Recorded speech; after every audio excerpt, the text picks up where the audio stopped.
Hey everybody, Jack Jeff here. Today's video, I basically want to share with everyone some tips and tricks in my own personal experience dealing with being a picky eater and how to get around it and kind of overcome some of the obstacles picky eaters face. For my whole life growing up as a kid, even to this day, I've been a picky eater. For those of you that kind of know me, you probably know there's certain things I will absolutely not touch. Cheese being one of them. Sometimes, but most time, just get it away. Um, and it's not often talked about being, the troubles and obstacles of that comes with being a picky eater.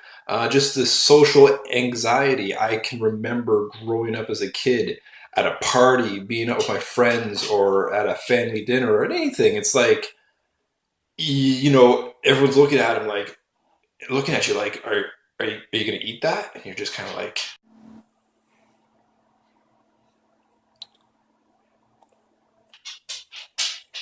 and then like, if you eat it, are you going to gag? And then everyone's going to think, oh my God, what's wrong with this guy? Like, why aren't you eating that? Why don't you like that? And just so much social anxiety I remember going through as a kid, and the pressure. It can be very difficult. So some of the tips that I found growing up that helps trying new foods and overcoming all that. One is really simple.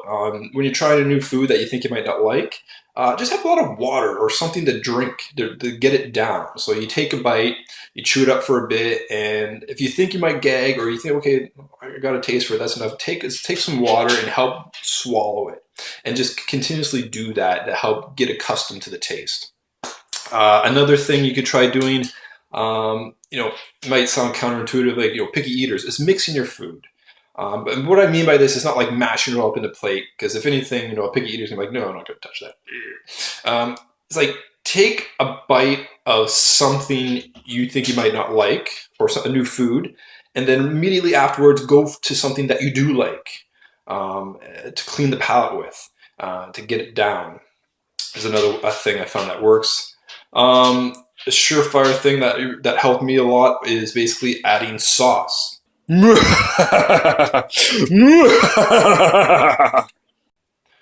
Or any seasonings, or even ketchup with the food that you might not like. So basically, you're trying to mask that food, that new food, if it's a taste you might not like or not accustomed yet, or it's the texture.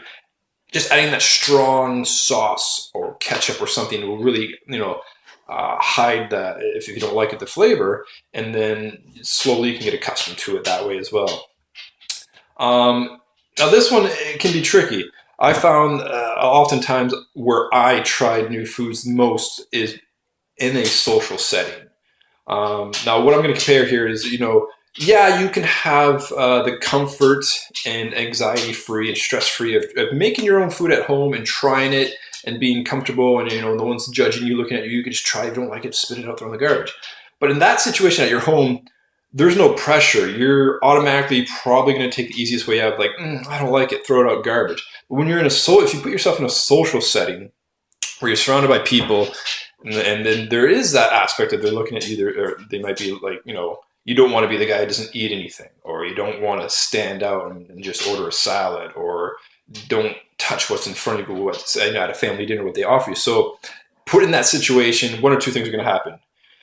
Either you're going to suck it up and you're going to try it and you're going to grit through it, or you're going to crumble and just wuss out. And that's one of the risks of that situation, is that, it kind of looks embarrassing that, like you say, oh, I'm sorry, I don't like this. And just, and some people are okay with that. And other people, are a little bit, just maybe ignorant, or, like, what's wrong with you? Like, they just don't understand. But basically, another thing is, one of the last things I want to say is, try variations. So maybe you don't like chicken breasts. Don't start off with just a chicken breast. Go more basic, like deep fried chicken nuggets. Yeah, is it real chicken? Maybe a little bit. Is it the healthiest? No, but gradually work your way up. Just try different variations of that type of food that you're trying to get accustomed to and learning to eat. Don't also try to learn how to eat all different kinds of food at once. Start small, focus on baby steps, and just try maybe a different variation. Maybe, okay, you know what? I'm liking these chicken nuggets. Maybe move on then to some like diced chicken breast stir fry. Add some sauce. There's another tip again that I talked about. Add the sauce, hide that chicken flavor if you don't really like it, and then gradually build on that. So hopefully these tips and tricks will help out those of you that do have that, eating not an eating disorder, but eating habits or being a picky eater. I know it helped me and growing up and still does now. So once again, if you liked this video, please like and share it. Until then, guys, stay jacked.